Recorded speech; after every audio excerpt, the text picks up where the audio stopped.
चक्र का बाप। इससे पहले ना किसी ने सुनी, ना किसी ने देखी इतनी सटीक भविष्यवाणी। चाल चक्र। नमस्कार, बहुत स्वागत है आपका। आप देख रहे हैं चाल चक्र और मैं हूं आपके साथ शैलेंद्र पांडे। वर्ष की सबसे महत्वपूर्ण महापूर्णिमा की, बुद्ध पूर्णिमा की, आनंद पूर्णिमा की और वैशाख पूर्णिमा की तेज के तमाम दर्शकों को हार्दिक शुभकामनाएं। आज बात इसी वैशाख की महापूर्णिमा की करेंगे और आपको ये बताने की कोशिश करेंगे कि ये पूर्णिमा इतनी ज़्यादा महत्वपूर्ण क्यों है और एक आम व्यक्ति के तौर पर, एक सामान्य व्यक्ति के तौर पर हम इस महापूर्णिमा का फायदा कैसे उठा सकते हैं। चाल चक्र में आज क्या खास है, चलिए आपको बताते हैं। आज चाल चक्र में आप जान पाएंगे कि कैसे वैशाख की ये महापूर्णिमा महाफलदायी है, शुभ फलदायी है। स्नान, दान और ध्यान से आपका कल्याण कैसे होगा, किस प्रकार से आपके जीवन से चंद्रमा की समस्याएं दूर होंगी, किस प्रकार से आपका मानसिक तनाव दूर होगा, भाग्य का दरवाजा भी खुलेगा और आप जान पाएंगे आज के शुभ पहर के बारे में भी। तो तमाम जानकारियां आप तक पहुंचाने की कोशिश करेंगे, लेकिन सबसे पहले जान लेते हैं आज का पंचांग। आज तिथि है वैशाख शुक्ल पक्ष की पूर्णिमा तिथि। नक्षत्र है स्वाति। नक्षत्र के बाद उपरांत विशाखा नक्षत्र भी आज ही लगेगा। चंद्रमा तुला राशि में संचरण करेंगे। राहुकाल का समय, जिसमें ज्योतिष कहता है कि कोई नया और शुभ कार्य न करे, वो समय होगा दोपहर के 12 बजे से 1:30 तक। और उत्तर दिशा की तरफ आज यात्रा करने की मनाही है, तो बेहतर होगा कि आज उत्तर दिशा की तरफ यात्रा ना करें। लेकिन अगर यात्रा करना जरूरी है, मजबूरी है, तो जरा सी हरी सौंफ खाकर और प्रभु का स्मरण करके यात्रा करेंगे तो मुश्किल से बचे रहेंगे। पूर्णिमा पर वैशाख पूर्णिमा अपने आप में बेहद मूल्यवान तिथि है। ऐसे ऐसे महापुरुषों का प्राकट्य हुआ है इस दिन, ऐसे ऐसे महापुरुषों का जन्म हुआ है जिनकी मानवता आज भी ऋणी है। फिर भी इसको समझने के पहले ये समझते हैं कि जो पूर्णिमा की तिथि है उसको ज्योतिष के हिसाब से और धर्मशास्त्रों के हिसाब से महत्वपूर्ण क्यों समझते हैं, इसका महत्व क्या है। देखिए, पूर्णिमा की जो तिथि है इसको पूर्णत्व की तिथि मानते हैं। पूर्णत्व माने चंद्रमा की जो कलाएं हैं, चंद्रमा 15 दिन तक बढ़ता है प्रतिपदा से लेकर और बढ़ते बढ़ते बढ़ते बढ़ते पूर्णिमा पर संपूर्ण होता है, फिर घटते घटते घटते घटते अमावस्या पर गायब हो जाता है। तो जब चंद्रमा संपूर्ण होता है तो उस तिथि को पूर्णत्व की तिथि कहते हैं, उस तिथि को पूर्णिमा कहा जाता है। इस तिथि पर चंद्रमा संपूर्ण होता है, सूर्य और चंद्रमा बिल्कुल आमने सामने होते हैं, समसप्तक होते हैं। और याद रखिए, ज्योतिष की दुनिया सूर्य और चंद्रमा से ही चल रही है। सूर्य माने प्राण और चंद्रमा माने मन। तो मन और प्राण का जो परफेक्ट संतुलन है, जो बैलेंस है, वो जिस दिन होता है वो दिन होता है पूर्णिमा का। कि मन और प्राण संतुलित हो जाए ऐसा बड़ा मुश्किल होता है, ऐसा महापुरुषों के लिए ही संभव है। बहरहाल, लेकिन सूर्य और चंद्रमा के संतुलित अवस्था में आ जाने की वजह से ये तिथि बड़ी मूल्यवान हो जाती है। इस तिथि पर जल और वातावरण में विशेष ऊर्जा आ जाती है। सूर्य और चंद्रमा दोनों की आपसी ऊर्जा की वजह से जल, वाटर कंटेंट, जल तत्व बेहद पवित्र हो जाता है। और जो वातावरण है, एटमॉस्फेयर है, उसमें भी विशेष ऊर्जा आती हुई दिखाई देती है। चंद्रमा पूर्णिमा तिथि पर पृथ्वी को और जल तत्व को पूर्ण रूप से प्रभावित करता है। पृथ्वी तत्व को भी प्रभावित करता है और पृथ्वी पर चूंकि 2/3 हिस्सा जल का है, इसलिए जल तत्व को भी पूरी तरह से प्रभावित करता है। चंद्रमा स्वयं इस तिथि के स्वामी हैं। पूर्णिमा तिथि का जो मालिक है ज्योतिष की मान्यताओं के हिसाब से उसे चंद्र कहा जाता है। पूर्णिमा तिथि के स्वामी स्वयं चंद्र हैं, इसीलिए चंद्रमा से संबंधित जितनी भी समस्याएं हैं उन तमाम समस्याओं का निवारण पूर्णिमा तिथि के दिन हो सकता है। इस दिन स्नान, दान और ध्यान ये विशेष फलदायी होता है। क्यों होता है वो आगे बताएंगे, लेकिन जाने रहिए कि पूर्णिमा अपने आप में इतना ज्यादा महत्वपूर्ण मामला है कि इस दिन पवित्र जल से स्नान करने से, निर्धनों को दान करने से और स्वयं के लिए, अपने लिए ध्यान करने से परिणाम बड़े सुंदर मिलते हैं, परिणाम बड़े अच्छे मिलते हैं। इस दिन श्री हरि अर्थात भगवान विष्णु या देवाधिदेव महादेव भगवान शिव, इनकी उपासना अवश्य करनी चाहिए, क्योंकि सृष्टि दो ही तत्वों से मिलकर बनी है, रजोगुण और सतोगुण। अब तमोगुण कहां से आया? रजोगुण का पतन हुआ तो तमोगुण हो गया, लेकिन मूलतः दो ही तत्व हैं अगर हम कहें तो, रजोगुण और सतोगुण। और अगर शिव और विष्णु को समझें तो विष्णु माने संचालक और शिव माने संहारक, तो संचालन और संहार दोनों के देवताओं के लिए ही पूर्णिमा बेहद मूल्यवान होती है। तो आप किसी भी संप्रदाय के मानने वाले हों, आप भगवान विष्णु या उनके अवतारों की पूजा करते हो तो भी, और अगर आप भगवान शिव की उपासना करते हैं तो भी, दोनों में से जिसकी भी उपासना करते हैं उनकी पूजा जरूर करना आपके लिए बेहतर होगा। ये तो पूर्णिमा तिथि की बात हो गई। वैशाख की पूर्णिमा का विशेष महत्व क्या है? देखिए, पूर्णिमा की तिथि, वैसे तो हर पूर्णिमा अपने आप में मूल्यवान है, लेकिन वैशाख पूर्णिमा को दैवीयता का दिन मानते हैं, डिवाइनिटी का दिन मानते हैं भाई।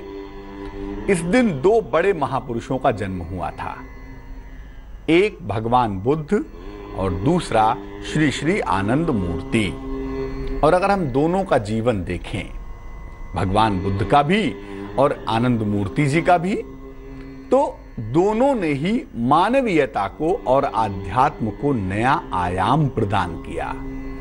जो मानवीयता की, आध्यात्म की परिभाषा बुद्ध ने गढ़ी, बुद्ध ने जिसको बताया, आनंद मूर्ति ने उसको एक शेप दिया, एक फॉर्मेट दिया, एक ऐसा सिस्टम दिया जिस सिस्टम पर चल के आध्यात्मिक, सामाजिक और मानसिक उन्नति हो सकती है।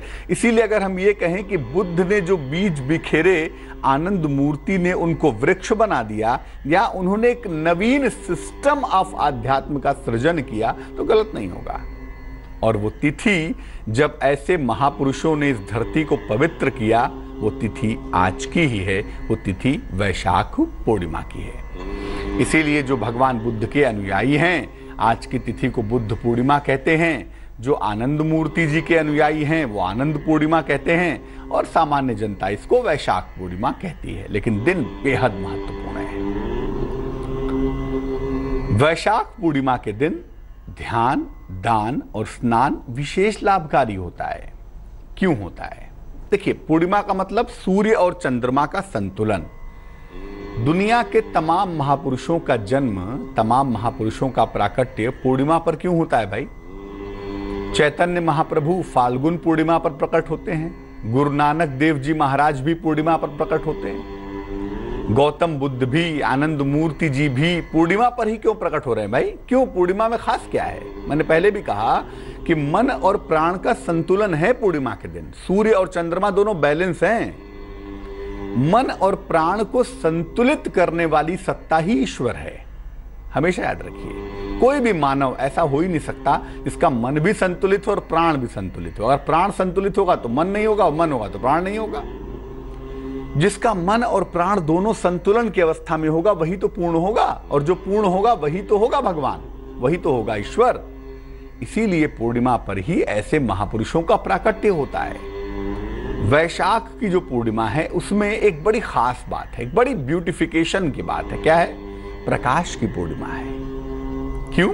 सूर्य का मामला है ना, इस समय सूर्य बेहद मजबूत अवस्था में होता है। वैशाख में क्या होता है? सूर्य बड़ा मजबूत होता है, गर्मी तपती पड़ रही है, लेकिन सूर्य की रोशनी गजब की होती है। तो प्रकाश की पूर्णिमा है भाई।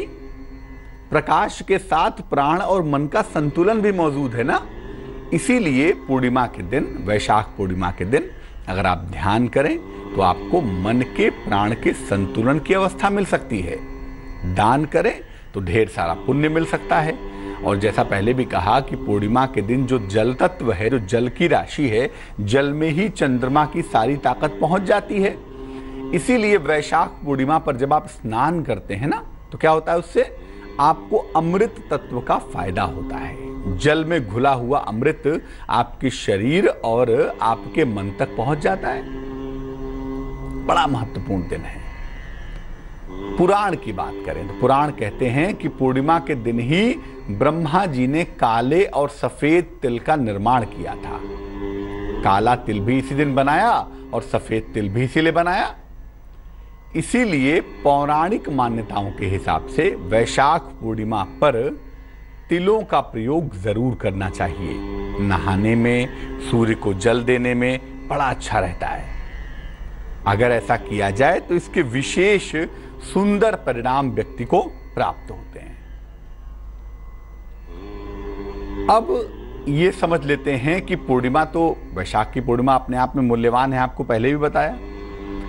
इस बार की पूर्णिमा की खास बातें क्या हैं? इस बार ग्रहों का संयोग कैसा है और ग्रह जो हैं वो इस बार की पूर्णिमा पर कैसा कैसा फायदा किसी व्यक्ति को देने वाले हैं, आइए आपको वो भी समझाते हैं। इस बार की पूर्णिमा की खास बातें क्या हैं, ग्रह क्या कह रहे हैं? देखिए, ग्रह कह रहे हैं कि चंद्रमा विशाखा नक्षत्र में होगा। विशाखा बृहस्पति का नक्षत्र है और चंद्रमा की जो ताकत है ना, उसका नाम बृहस्पति ही तो है।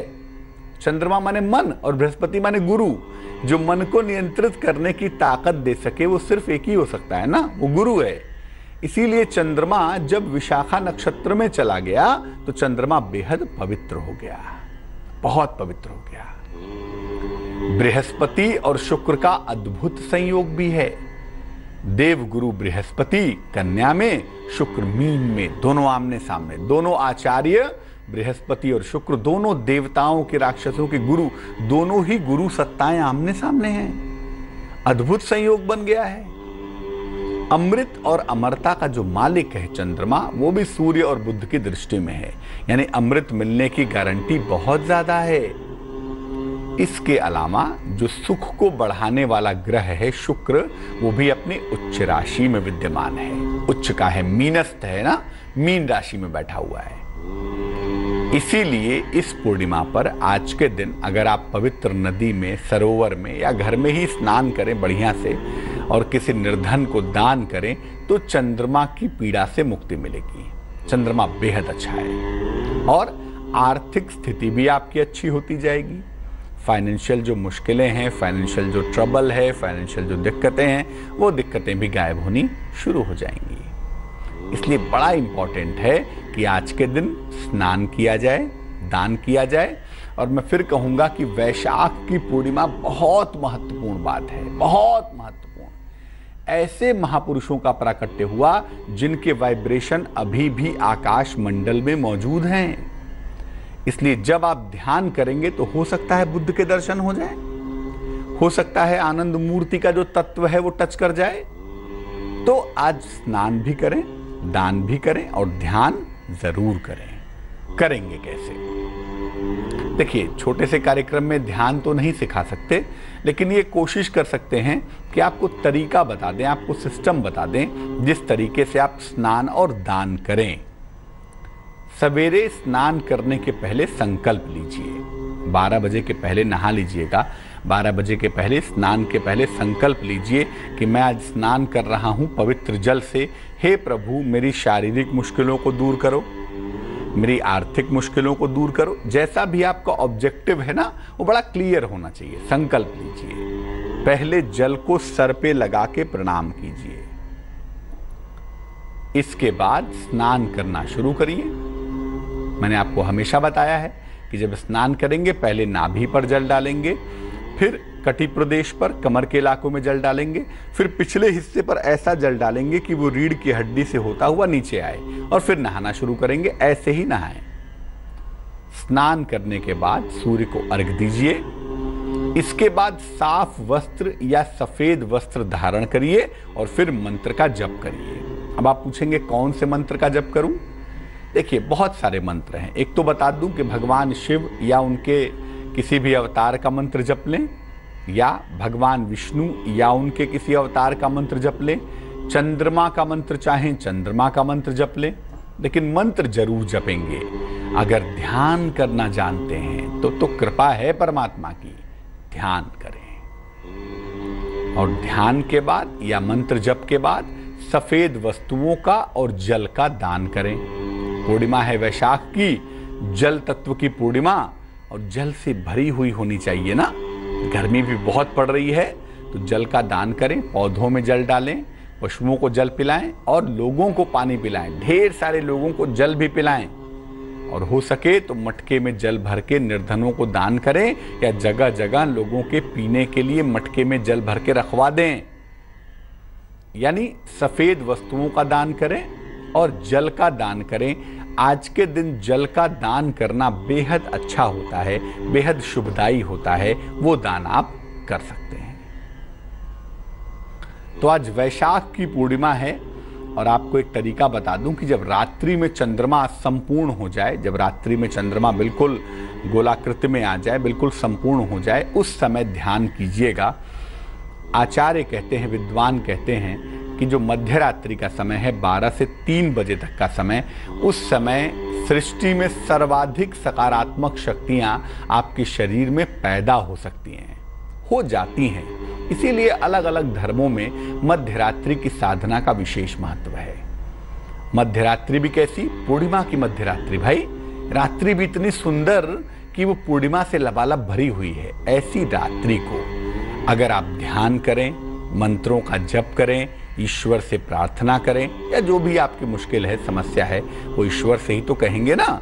तो अपनी बात को ईश्वर से कहें, अपनी बात को ईश्वर से रखें। मध्य रात्रि में पूजा उपासना करें 12 से 3 बजे के बीच में। आप देखेंगे कि जो अनुभव आज आपको होगा, वो अनुभव आपको फिर कभी नहीं होगा।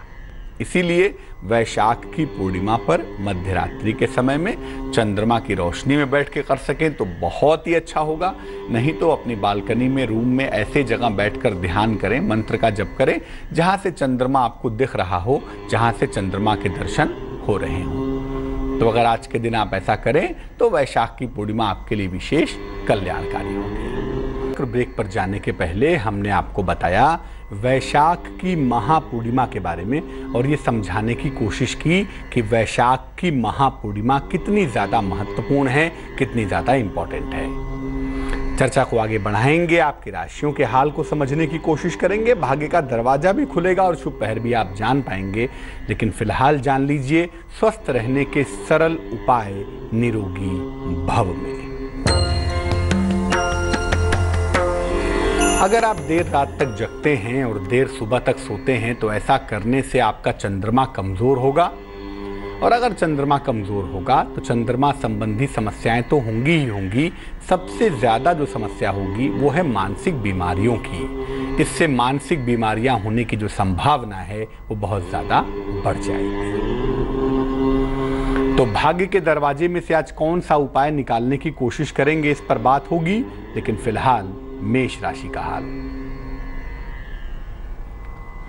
मेष राशि वालों का मन प्रसन्न दिखाई दे रहा है, समस्याएं सुलझ रही हैं, और अगर कोई विवाह संबंधी मुश्किल थी तो वो मुश्किल भी हल होगी, उसके मामले उत्तम रहेंगे।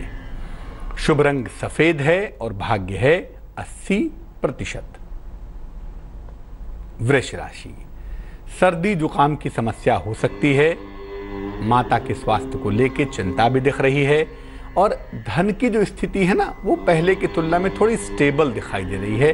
धन की स्थिति ठीक है।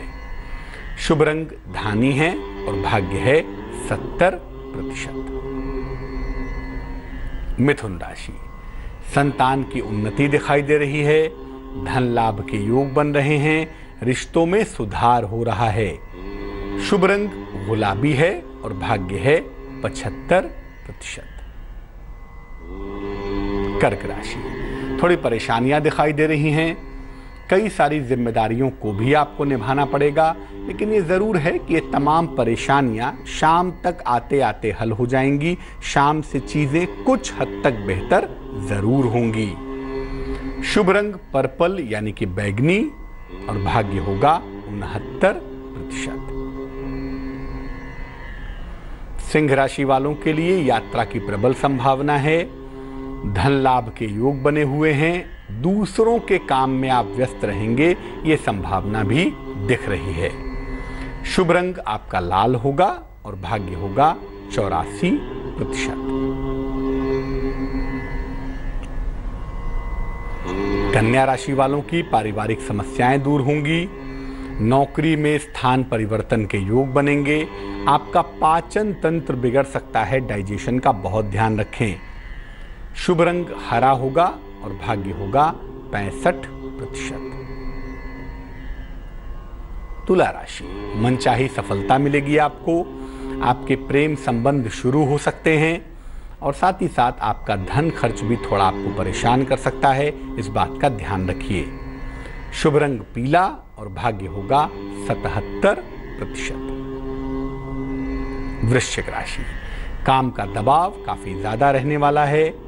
कोई नजदीकी व्यक्ति, आपके निकट का कोई व्यक्ति आपको मुश्किलें दे सकता है, इसका ध्यान रखिएगा।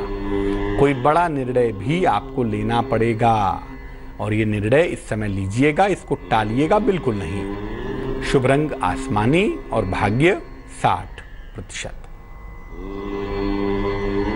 धनु राशि वालों की सेहत थोड़ी नर्म दिखाई दे रही है, स्वास्थ्य का ध्यान रखें। आराम के मूड में आप दिखाई दे रहे हैं। किसी धर्म स्थान पर जा सकते हैं, ये संभावना भी बनी हुई है। शुभ रंग जिसका प्रयोग करेंगे वो होगा सफेद और भाग्य होगा 63%। मकर राशि, करियर में बदलाव के योग बने हुए हैं। नई जिम्मेदारियां आपको मिलेंगी। सेहत को लेकर चिंता मन में चली आ रही है, वो थोड़ी परेशान कर सकती है। शुभ रंग नीला है और भाग्य है 78%। कुंभ राशि, करियर में मनचाहा बदलाव होगा। खूब सारा नाम यश मिलेगा, लेकिन जीवन साथी के साथ तालमेल की मुश्किल थोड़ी सी परेशान कर सकती है। शुभ रंग फिरोजी टर्कवाइज और भाग्य होगा 81%। मीन राशि, दुर्घटनाओं के योग बन रहे हैं। वाद विवाद से बचाव करें। किसी महिला की सहायता अगर आपको इस दौर में मिले तो उससे आपको लाभ होगा। शुभ रंग पीला होगा और भाग्य होगा 66%। एक दर्शक हमारे साथ जुड़ रही हैं, उनसे बात करते हैं। बताइए। हेलो जी बताएं। नमस्ते पंडित जी। नमस्कार जी, हमारे बेटे ने अभी 12th का एग्जाम दिया है जी। अभी वो जॉब करना चाहता है, पर कहीं भी जाता है तो बार बार जॉब उसकी छूट जाती है। अभी उसको क्या करना चाहिए और उसको विदेश का योग लिखा है, ये बताइए। डेट ऑफ बर्थ बताइए बच्चे की। 26 मई 1999। समय बताइए। रात को 12:17। सॉरी 25 लिखना, 25 है। और कहाँ पे जन्म हुआ है? जी उल्लासनगर। देखो, आपके बेटे की जो कुंडली हमारे पास बन पा रही है, इस कुंडली के हिसाब से अभी नौकरी की स्थितियां बहुत लाभदायक तो नहीं हैं। अभी नौकरी की स्थितियां बहुत फायदेमंद नहीं दिखाई दे रही हैं। नौकरी की स्थितियों में जो भी इम्प्रूवमेंट है, जो भी सुधार होता हुआ दिख रहा है, वो कम से कम 2 वर्षों के बाद है। तब तक मैं कहूँगा कि अगर आपका बेटा कोई टेक्निकल पढ़ाई कर ले, कोई मार्केटिंग की पढ़ाई कर ले या इस क्षेत्र में जाने की कोशिश कर ले, तो आपके बेटे को सफलता मिल सकती है। अभी कोई ख़ास नौकरी मिलेगी नहीं, और मिलेगी तो कोई बहुत काम चलाओ, बहुत मुश्किल वाली कोई नौकरी छोटी मोटी मिल गई तो मिल गई। 2 वर्षों के बाद 2019 के जून के बाद से इस कुंडली के परिणाम बेहद अच्छे दिखाई दे रहे हैं, और 2019 के जून के बाद से सफलता इनको ज़्यादा मिल पाएगी। विदेश जरूर जाएंगे, विदेश जाकर नौकरी भी करेंगे, सफलताएं भी मिलेंगी, इसलिए चिंता की आवश्यकता नहीं है। एक तो 2 बातों का ध्यान दें, नशा ना करने लगे, अर्ली नशा वशा करेंगे ऐसी संभावना दिख रही है, और दूसरा कोई चोट चपेट इस समय ना लग जाए, कोई दुर्घटना ना हो जाए, कोई वाद विवाद ना हो जाए, उसका ध्यान रखेंगे। तो बेहतर ये है कि रोज सुबह भगवान सूर्य को जल अर्पित करें और सुबह शाम दोनों समय हनुमान जी की पूजा करें, बजरंग बली की उपासना आराधना करें। इससे इनकी मुश्किलें हल होती हुई दिखाई देंगी। एक दर्शक जुड़ रही हैं, मनीषा हैं हमारे साथ इंदौर से, उनसे बात करते हैं। मनीषा जी, बहुत स्वागत है आपका, बताइए। गुरु जी नमस्ते। जी नमस्कार। मेरे बेटे के करियर के बारे में पूछना चाहती थी पंडित जी। डेट ऑफ बर्थ क्या है? 22 साल का, मतलब 22 साल का हुआ है। तो अभी कोई काम धंधा, नौकरी पानी, पढ़ाई लिखाई कुछ नहीं करता और दोस्तों के साथ ही मतलब पूरा समय व्यस्त करता है। जन्म की तारीख पता है क्या आपको? जी, आपको जन्म की तारीख पता है बच्चे की? जी जी जी 28 अगस्त 1995। 28 अगस्त 1995। समय बताइए। समय 8:45 शाम को। और कहाँ पे जन्म हुआ है? यही पीकमपुर एमपी में ही हुआ है। देखिए, आपके बेटे की कुंडली में कोई ऐसी मुझे खास समस्या दिखाई नहीं दे रही है। एक तो बच्चे की जो कुल उम्र है वो अभी 22 साल का इस बार के अगस्त में होगा, तो उम्र के 22वें वर्ष के बाद वैसे भी इसमें सफलता की पॉसिबिलिटी थोड़ी ज़्यादा दिख रही है। तो 22 वर्ष के बाद सफलता वैदिक दिखाई दे रही है। ऐसा लग रहा है कि 22 वर्ष के बाद ये सफलता अधिक प्राप्त करेगा। अगर कोई मैनेजमेंट की पढ़ाई कर लिए, सेल्स मार्केटिंग से जुड़ी हुई कोई पढ़ाई कर लिए, या मीडिया की कोई पढ़ाई कर ले, कोई क्रिएटिव फील्ड की पढ़ाई कर ले, तो मुझे लगता है इस बच्चे को सफलता जल्दी मिलेगी और ज़्यादा मिलेगी। उस क्षेत्र में कोशिश करवाई जा सकती है। दूसरा ये है कि इस बच्चे की कुंडली में बहुत जल्दी प्रेम उरेम जैसा चक्कर दिख रहा है, जिस चलते ये बच्चा हो सकता है कि करियर बीच में छोड़ के शादी वादी कर ले, किसी प्रेम आदि के चक्कर में भटक जाए। तो थोड़ा सा इसका ध्यान दीजिएगा। कम से कम उम्र के 26 वर्ष पूरे हो जाने के बाद ही शादी करना ठीक होगा। तब तक ये अपना करियर बनाए, करियर पे ध्यान दें। इन्हें भटकाव से बचाना है, वाद विवाद से बचाना है, चोट चपेट की समस्याओं से बचाना है। उसके लिए 3 उपाय करने की मैं सलाह दूंगा। एक, इनको मोती पहना दें, 6-7 रत्ती की मोती चांदी के लॉकेट में लाल धागे में सोमवार की रात को इनको गले में धारण करवाने से लाभ होगा। एक मोती इनको पहनाएं। और दूसरा ये है कि या तो ये खुद करें और नहीं तो आप इनकी माता जी हैं, नियमित रूप से सवेरे 108 बार गायत्री मंत्र का जप करें, इनको शीघ्र फायदा होगा। तो चलिए मित्रों, अब खोलते हैं भाग्य का दरवाजा और जानते हैं एक बेहतरीन उपाय। तमाम प्रयासों के बावजूद, योग्यताओं के बावजूद और तमाम उपायों के बावजूद अगर आपको नौकरी नहीं मिल पा रही है, उसमें समस्या हो रही है, तो क्या करना चाहिए? देखिए, रोज सवेरे भगवान सूर्य को जल अर्पित कीजिए, प्लेन वाटर, सादा पानी 8 बजे के पहले। और रोज शाम को सुबह सूर्य भगवान को जल चढ़ाइए और रोज शाम को पीपल के नीचे, कोई भी दिन हो, सरसों के तेल का दीपक जलाइए। 21 दिन तक ऐसा करिए।